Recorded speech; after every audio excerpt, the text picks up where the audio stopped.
What has been fascinating is that even as Donald Trump and the official position of the US government is that climate change is a giant hoax manufactured in China, one really important part of the US government is and always has taken climate change very seriously, and that is the US military.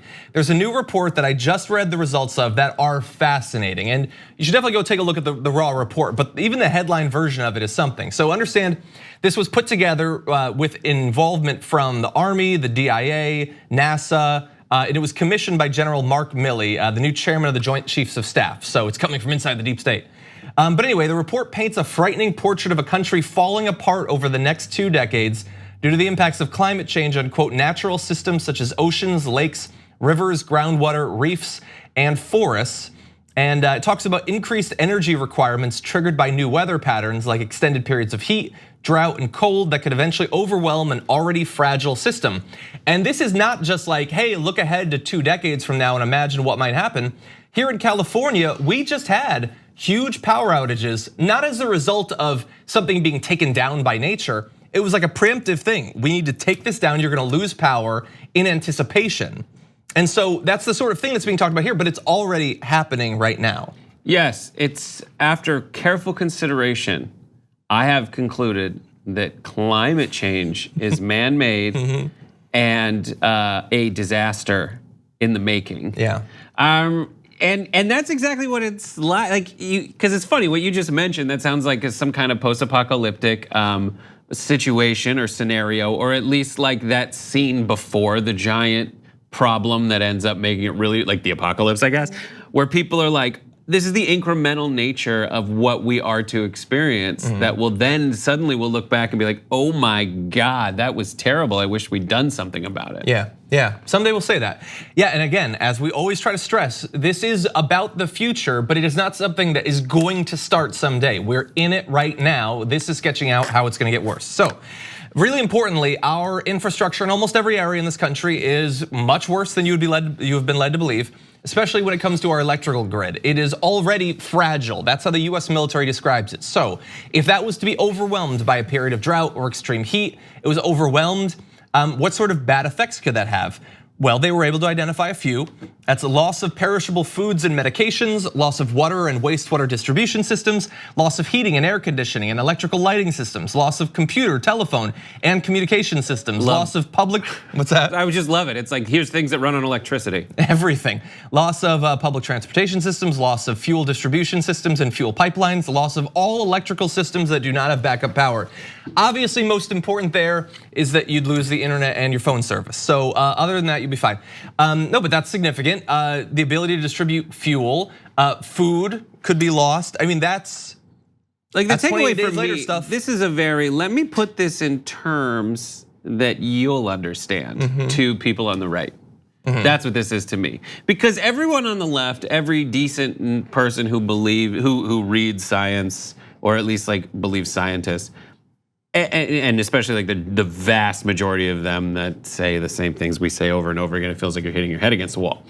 We get it. But for people who are still climate science skeptics, this is something that you should really understand. Yeah. Like our military is saying that our military, which requires all those things, I'm sure they'll go into detail in a bit, but all those things that keep us safe, that keep us secure, that keep our troops fed in remote locations where they are fighting for your freedom, those things will go away. So if you don't support common sense legislation, albeit sweeping, to fight the effects of climate change, then you hate the troops. Yeah, or you certainly don't support them, not in any way that matters to them. No, you want them to suffer and die of malnourishment in deserts. Yeah, and which by the are way, growing.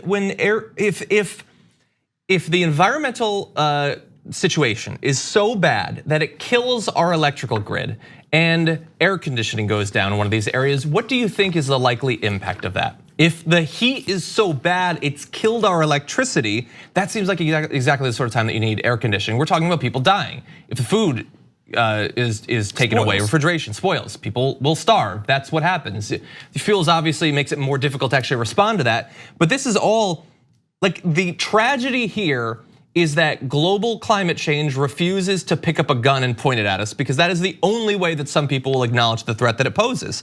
But these same people who are willing to spend trillions of dollars sending the military abroad because they believe it will help keep us safe will not do what is necessary to stop us from dying of heat exposure, dying of starvation, all of these things that the US military is saying this is coming.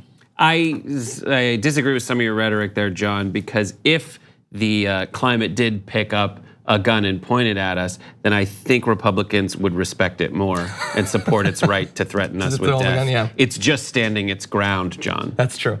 And so, by the way, this is not just the military saying you guys are all screwed. They're also saying, hey, by the way, I'm screwed. The report warns that the US military itself could end up effectively collapsing as it tries to respond to climate collapse. It could lose capacity to contain threats in the US and could wilt into mission failure abroad due to inadequate water supplies. The study called on the Pentagon to urgently prepare for the possibility that domestic power, water, and food systems might collapse due to the impacts of climate change as we near mid-century. And if you read the full report, they'll also describe how the situation in Syria that we got embroiled in, we've already explained a million times how it's related to climate change. If you don't accept that, I'm not gonna try to persuade you at this point, but that sort of conflict will become far more common. They specifically sketch out what could happen with Bangladesh, and they talk about how the same thing that happened in Syria, where a huge percentage of the population eventually moved out of its borders. That could happen in a country with a far larger population, and it's difficult to imagine how much strain that would put on surrounding countries. Right, and this is a way of pitching the Green New Deal as a way to help the military.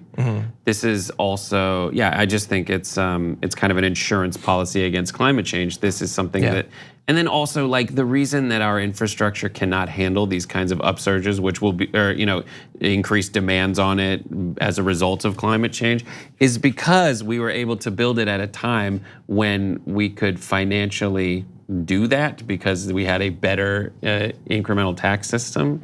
And that has gone, and I just want to make America great again, so let's go back to that tax system where we could afford electricity. I see what you're doing there. Thank you. I see what you're doing.